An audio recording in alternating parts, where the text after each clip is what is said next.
Picture yourself wandering down the brightly lit aisles of your local hardware store. Oh, I know that feeling well. Right, like you went in there with a very specific, totally mundane mission. Maybe you needed, I don't know, a box of drywall anchors or just a single replacement air filter for your furnace. Just in and out, 5 minutes? Exactly. But somehow you take a wrong turn past the plumbing supplies, and suddenly you find yourself just staring at a display of completely unrelated, inexpensive, generic tools. Let's say it's a shelf full of those multi-purpose LED emergency lights. Oh, yeah, the ones you buy for a camping trip. Yeah, or to keep in your trunk in case of a breakdown. And they are bright, and they are cheap, and the gears in your head just start turning. They really do. You look at this $20 piece of plastic and you think, could I hack this? Could I repurpose this cheap everyday object for my highly specialized, incredibly expensive hobby at home? It really is a universal temptation, I would say. I mean, it's the siren song of the hardware store hack. It totally is. We all have this innate desire to be resourceful, to look at a consumer product and think we can somehow outsmart the system by finding an off-label use for it. And that incredibly relatable moment of curiosity, that urge to beat the system, is exactly what we are exploring in today's deep dive. It's a great topic. We have a fascinating, hyper-specific scenario to unpack for you today, and it's drawn from a blog post published on July 8th, 2026. The post is titled Notes on Fishkeeping, Part 284, and it's written by an author named Ang. And, the title alone gives us a lot of crucial context right off the bat. How so? Well, the fact that this is part 284 tells us immediately that we are dealing with a deeply experienced hobbyist. I mean, this isn't someone who just bought their first goldfish yesterday. Right? They've been doing this a while. Exactly. Ang has spent a significant amount of time observing, tinkering with, and really thinking about aquariums. Which makes their thought process even more interesting to follow, I think. So here is the scenario Ang lays out. They are in that exact hardware store mindset we just talked about, browsing different types of LED lighting. Right. And the product that catches their eye is one of those multi-purpose LED lights designed for camping or like emergency power outages. And Ang starts seriously contemplating whether they could just mount this cheap camping lantern right over their fish tank as an aquarium light. And at first glance, I mean, it feels like a perfectly logical leap. It does, right? Yeah, you look at an emergency camping lantern, you look at your dark fish tank, and the initial thought is simply, light is light. Yeah, exactly. If the goal is just to illuminate a box of water so you can see what's inside, why not bypass the expensive pet store equipment and just use a generic LED? Okay, let's unpack this, because before we dive into the specific biology and physics of why this particular hardware store hack falls apart, and it really does fall apart, we need to look at the psychology behind why Ang even entertained the idea in the first place. That's a really important piece of this. Because Ang is an expert, right? Part 284. They shouldn't be falling for rookie mistakes. Yet, in the post, they initially doubted there would be any major risks. They actually felt pretty confident about it at first. What's fascinating here is that the source text tells us exactly why they were confident. Ang notes that, quote, many moons ago, they had a lot of success using typical T5 and T8 LEDs. Okay, so they had done something similar before. Exactly. Because they had successfully repurposed or used those older types of lighting in the past, they approached this new multi-purpose LED with a built-in bias. I found that detail so striking because it highlights a trap I think we all fall into with DIY projects. It's that feeling of false confidence. Oh, absolutely. It's like you manage to fix a leaky sink once using a generalized tool like a Swiss Army knife or a pair of rusty pliers, so you just assume you can hack your way through the next plumbing issue without actually buying the specialized wrench you need. You lean on a victory from 5 years ago to justify a shortcut today. It is a classic cognitive bias.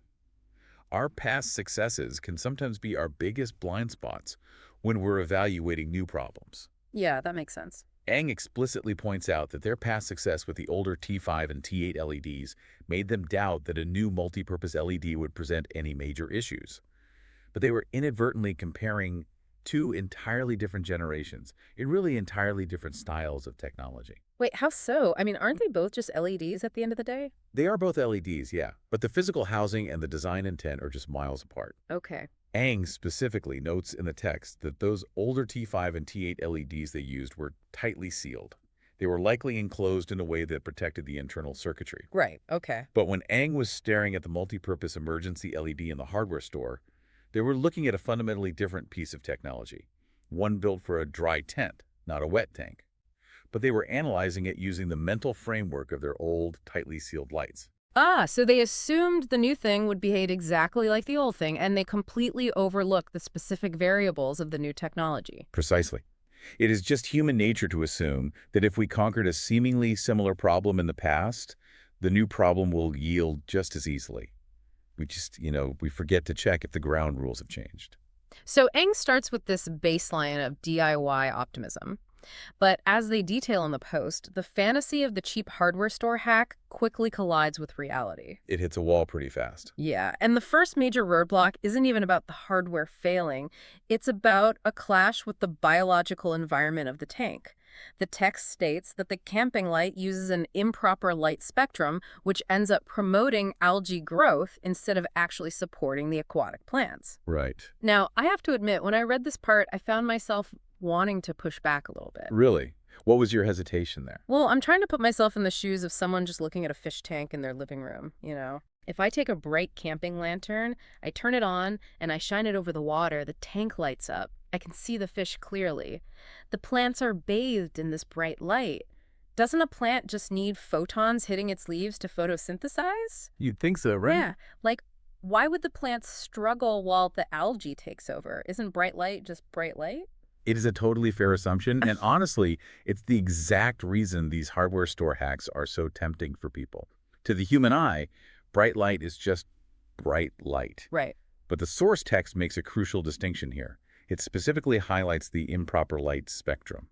To understand why Eng's idea fails, we have to separate how humans perceive light from how biological organisms utilize it. Okay, I'm following you. Yeah. So what is the actual difference between the light I see when I turn on a camping lantern and the light, say, a fern needs to grow? Well, a camping lantern is designed with one single purpose, and that's human visibility. Engineers design those emergency LEDs to emit wavelengths of light that our eyes are most sensitive to. That typically falls heavily in the green and yellow parts of the spectrum. That's what makes a dark room or a campsite look intensely bright and clear to us. But aquatic plants, they don't care about human visibility at all. They have a different agenda. Exactly. Complex plants require very specific wavelengths, mostly concentrated in the red and blue spectrums, to drive photosynthesis efficiently. Oh, wow. So a camping lantern might look incredibly bright to me, but to the aquatic plants in the tank, it might as well be incredibly dim because it's missing the specific colors of light they actually use to eat and grow. Exactly. You are essentially feeding them junk food. Junk food. Yeah, they are getting light, but it's an improper spectrum that they cannot process efficiently. And this is where the biological clash Eng mentions really comes into play. Because while your complex, beautiful aquatic plants are basically starving for the right spectrum, algae operate under a totally different set of rules. Okay, so the text says the light promotes algae growth instead. Why is algae able to thrive on this junk light when the complex plants can't? Because algae are incredibly primitive, highly adaptable, and fundamentally opportunistic organisms. They don't require the perfectly tuned blue and red spectrums that a delicate, specialized aquatic plant needs. They'll take whatever they can get. Exactly. They can aggressively utilize a much wider, messier range of light wavelengths, and that includes that heavy yellow and green light pouring out of the cheap camping lantern. That is fascinating. So by putting the wrong type of light over the tank, you aren't just passively failing to help your plants. You are actively rigging the game against them. You are. You are shifting the entire competitive balance of that closed ecosystem. Wow. The complex aquatic plants start to stall out because they aren't getting the precise spectrum they need to thrive, while the opportunistic algae are suddenly bathed in an environment they can easily exploit. That makes perfect sense. Yeah. You buy a $20 emergency light to save some cash, and a month later, your expensive plants are dying and your glass is covered in a thick layer of green sludge. It's a disaster. That's a pretty compelling reason to abandon the hack right there. But Eng doesn't stop at the biology. The text moves on to a second major issue, which is purely physical. Right. It states that the camping light lacks heat dissipation, and that leads to increasing the water temperature. Yes, and this highlights a very common misunderstanding about LED technology in general. I'll admit, I was super confused by this one too, because the whole marketing pitch for LEDs for years now is that they are cool to the touch. Exactly. They don't burn you. Right. They aren't like those old incandescent bulbs that would literally burn your fingers if you tried to unscrew them after they'd been on for an hour.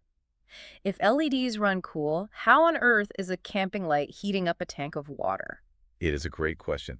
And it's true that the beam of light coming from an LED does not project radiant heat in the same way an old incandescent bulb does. Okay. But the electrical components themselves, the actual diodes and the circuitry inside the unit, they generate a significant amount of thermal energy when they're operating. So the light itself isn't hot, but the engine creating the light gets hot. Precisely. And in any enclosed electronic system, that heat has to go somewhere. Otherwise, the circuitry will literally cook itself. Right. If you look at a high-end, dedicated aquarium light, you will usually see a fairly sophisticated physical design.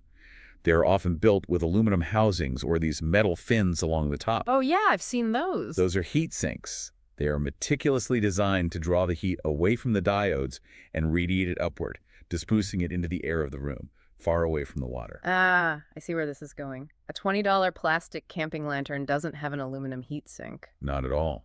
A multi-purpose emergency light is usually built with a sealed plastic casing to make it rugged enough to survive being tossed in a car trunk or, dropped on a dirt trail. Yeah. It is completely self-contained. It lacks any sophisticated heat dissipation mechanism. So when you take that enclosed plastic unit, you turn it on, and you lay it face down directly over an aquarium? You are essentially creating an unregulated thermal blanket. Yikes. The heat generated by the circuitry has nowhere to vent upward because of the plastic casing, so it just radiates downward directly into the confined airspace above the tank and into the water itself. And an aquarium is a very delicate, closed system. The text specifically notes this increases the water temperature. So your clever little lighting hack has unintentionally become a rogue water heater. Which creates a fascinating, albeit really destructive, domino effect. How so? Well, we just discussed how the improper spectrum encourages algae growth. Right. Well, what happens when you take a tank that is already struggling with an algae bloom and you artificially raise the water temperature? Oh, man. You accelerate everything. You were basically incubating the algae at that point. Exactly. The environmental parameters spiral completely out of control. The lack of heat dissipation turns a simple biological annoyance into a severe environmental stressor for the fish and the remaining plants. It's amazing how quickly a simple hardware store hack starts to unravel when you just apply the actual physics and biology of a closed ecosystem to it. It really is. We've got the wrong light spectrum, starving the plants and feeding the algae. We've got poor physical design trapping heat and slowly cooking the tank. But believe it or not, according to Ang's post, neither of these things is the ultimate deal breaker. No, they are just the warm-up act for the real problem. Right, because here's where it gets really interesting. We're transitioning now from things that are just annoying, like having to scrub algae off the glass or constantly checking a thermometer, to things that are physically dangerous. Yes, safety becomes the main issue here. The text identifies two structural vulnerabilities with this camping light. First, it is susceptible to corrosion due to the high humidity environment. And second, it lacks necessary waterproofing, which ultimately causes electrical hazards. Both huge problems. Let's talk about that high humidity environment first, because I can imagine someone listening right now thinking, well, just don't drop the light in the water, obviously, mount it securely above the tank, and it won't get wet. That is a very common and a very dangerous assumption. I was trying to picture the exact mechanism of how a light gets ruined without ever actually touching the water. And the best analogy I could come up with is your bathroom mirror after a really long, incredibly hot shower. Oh, I think that is the perfect way to visualize the physical forces at play here. Because when you take a hot shower, you aren't splashing water directly onto the mirror. The shower stream is entirely contained in the tub. But when you step out, the mirror is completely fogged over. Condensation is dripping down the glass. The walls feel damp. The environment itself is just saturated with moisture. And that is exactly what happens in the microclimate between the surface of a fish tank and the lid, or the lighting fixture. Right. You have a body of standing water, which is constantly evaporating. That evaporation creates an invisible, continuous column of water vapor just rising upwards. So even if the camping light is mounted like a few inches above the water, perfectly secure, it is sitting in a permanent microscopic rainstorm. Exactly. It is a persistent, high-humidity environment. And this ties directly back to Ang's earlier observation about the older T5 and T8 lights they used to use. It's sealed ones. Right. Remember, Ang specifically noted those older lights were tightly sealed. They were designed to exist in a vapor-rich environment. And the camping light isn't. No, a multi-purpose camping light is not. Yeah. It might be weather-resistant, meaning it can handle a few raindrops at a campsite, but it is absolutely not vapor-proof. So that constant rising water vapor is just aggressively, invisibly attacking the light day in and day out. It is insidious. The moisture slowly creeps into every single microscopic gap in that cheap plastic casing. It bypasses the external shell and begins to settle directly onto the internal circuitry. Ugh. And as the text points out, this leads directly to corrosion. The internal metal components begin to rust and degrade from the inside out, completely unseen by the user. Which brings us to the final and really the most severe point Ang makes in the post. The corrosion is bad because it will eventually break the light. But the text states that the primary concern is the total lack of necessary waterproofing, which causes electrical hazards. And this is where the desire to be a clever DIY hacker hits a hard, unyielding wall of basic safety. Because at the end of the day, an aquarium isn't just a box of fish. It is an electrified, highly conductive body of water sitting right in the middle of your living room. That is the fundamental reality that just cannot be ignored. We often compartmentalize the risks in our homes. We know not to use a toaster near a bathtub. Right, obviously. But because a fish tank is a hobby item, a piece of living decor, we sometimes forget the raw physical danger of combining electricity and water. Ang correctly identifies that when you introduce an unsealed, non-waterproofed piece of electronics into a highly corrosive, high-humidity environment directly above a body of water, you're playing a very dangerous game. You aren't just risking a broken $20 light bulb. If that internal circuitry corrodes enough, or if the condensation bridges the wrong electrical contacts inside the housing, you are risking a catastrophic electrical short. You are looking at a severe shock hazard to anyone who touches the water, or even a potential fire hazard in your home. That's terrifying. The source text is very clear that this lack of waterproofing is the absolute primary concern. Whatever false sense of security Ang had from their past successes with those sealed T5 and T8 lights, it was entirely shattered by the reality of placing an unsealed emergency light over an evaporating body of water. Safety dictates that this hack is a complete failure. So what does this all mean? We've gone on quite a journey with Ang through this hardware store thought experiment. We really have. What started as a tempting, resourceful hack, hey, I can just use this cheap camping light for my tank, was systematically dismantled step by step. Point by point. It was defeated by biology, because the improper spectrum actively starves the plants and feeds the algae. It was defeated by physics, because the lack of heat dissipation turns the light into a rogue water heater. It was defeated by the environment because rising humidity causes invisible corrosion. And finally, it was completely vetoed by basic safety protocols regarding unsealed electronics and water. It is a thorough debunking of the idea, to say the least. But there was one final, almost philosophical factor that Ang brings up at the very end of the post, which truly puts the nail in the coffin for this specific hardware store hack. Oh! And that factor is economics. Ah, yes. The wallet factor. Because why do we try to hack things in the first place? To save a buck. Exactly, to save a buck. The text concludes with Ang stating, and I quote, "Nevertheless, given the affordability of dedicated aquarium LED lighting, I might as well get the right lights for my tank." If we connect this to the bigger picture, this is a really vital observation about how markets and hobbies evolve over time. Well, if we step back, the entire premise of the temptation, the reason you, me, or Ang would ever stand in a hardware store and consider using a camping light for a fish tank is based on an assumption about price. We assume the specialized tool is prohibitively expensive, and therefore we must rely on our own resourcefulness to bypass that cost. Right. If a custom aquarium light costs $400 and a camping lantern costs $20, the brain immediately starts trying to justify the $20 option. Exactly. Even if it means scraping algae and risking a short circuit, the risk feels worth the massive financial reward. But the source text points out a fundamental shift in that market reality. Ang explicitly notes the current, quote, affordability of dedicated aquarium LED lighting. The technology has caught up. The specialized tool isn't a luxury item anymore. It has become commoditized. And when the proper specialized equipment becomes widely affordable, the entire risk-to-reward ratio of the DIY hack instantly vanishes. The fundamental math of the situation completely changes. It really does. Because why on earth would you risk an algae bloom that ruins your plants, a temperature spike that stresses your fish, and a legitimate electrical hazard in your living room just to save a few pennies? You wouldn't.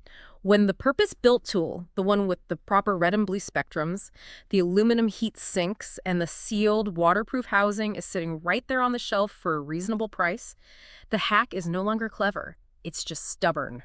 The market has effectively solved the problem, rendering the hardware store hack obsolete. Eng's conclusion is the ultimate realization that sometimes the smartest, most resourceful thing you can do is simply acknowledge that the right tool for the job is exactly what you should buy. It is such a satisfying, grounded resolution to the whole thought experiment. The journey from that initial hardware store curiosity through the realization of the biological and physical dangers, and finally arriving at a very practical economic truth. It's a fantastic reminder for all of us about the limits of DIY. Let's take a second to recap the key takeaways we've explored today. We looked at a very specific scenario, the temptation to repurpose a generic camping LED for an aquarium. We learned that light is not just light. An improper spectrum acts as junk food for plants while actively supercharging algae growth. Right. We explored how a rugged plastic design traps heat, turning a light into an unregulated water heater. We visualized how a high-humidity microclimate causes invisible, creeping corrosion. And most importantly, we learned that combining unwaterproofed electronics with an electrified body of water is a primary safety hazard that overrides any desire to save money. And ultimately, we saw that when a specialized market matures and the proper tools become affordable, the era of the scrappy workaround naturally comes to an end. Which leaves us with a final thought to mull over today, expanding on Eng's realization. We saw how Eng was initially biased by their past successes with older setups from many moons ago, before they stopped and realized that modern, dedicated aquarium technology had become incredibly affordable and accessible. It really shifts your perspective. It does. It makes you wonder about the routines in your own life. What other clever, old-school DIY workarounds or convoluted life hacks are you still fiercely clinging to, simply out of pure habit and stubbornness, long after the proper, specialized tools have become cheap and easily available to you? It is a humbling question.